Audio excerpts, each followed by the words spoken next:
A Carnegie Institution for Science audio press release for March 22, 2012.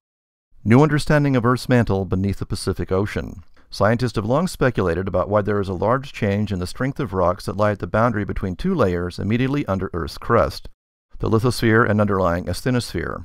Understanding this boundary is central to our knowledge of plate tectonics and thus the formation and evolution of our planet as we know it today. A new technique for observing this transition, particularly in the portion of Earth's mantle that lies beneath the Pacific Ocean basin, has led Carnegie and NASA Goddard scientist Nick Schmerr to new insight on the origins of the lithosphere and asthenosphere.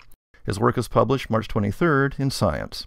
The lithosphere-asthenosphere boundary, or LAB, represents the transition from hot convecting mantle asthenosphere to overlying cold and rigid lithosphere. The oceanic lithosphere thickens as it cools over time, and eventually sinks back into the mantle at Earth's so-called subduction zones. Studies of seismic waves traveling across the LAB show higher wave speeds in the lithosphere and lower speeds in the asthenosphere.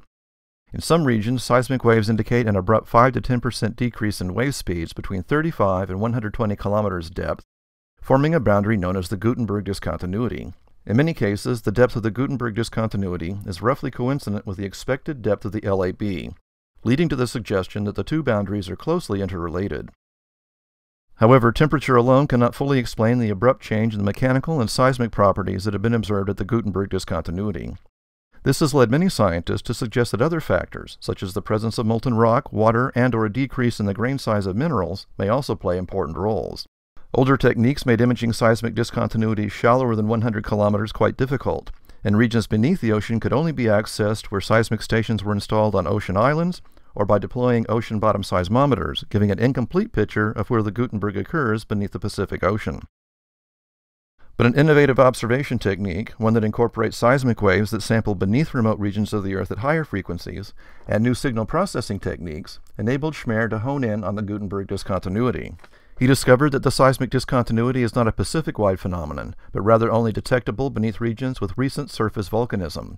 He also found that Gutenberg appears to become deeper beneath older crust, confirming the discontinuity is indeed related to the LAB. Schmerr proposes that the Gutenberg is formed by partially molten rock produced in the asthenosphere that collects in ponds at the base of the lithosphere.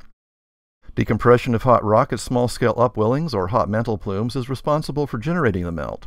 Plumes will thermally reheat the lithosphere, making it shallower than would be expected underneath older crust. The really interesting part of the work is that it confirms partially molten rock is not present throughout the asthenosphere of Earth. This significantly narrows the range of possible mechanisms that give rise to the low viscosity of the asthenosphere.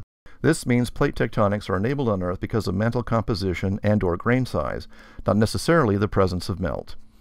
The Carnegie Institution has had over 110 years of extraordinary discoveries. To continue this tradition, Carnegie scientists need your support. For more information about this and other cool science, visit our website at carnegiescience.edu. This is John Strom.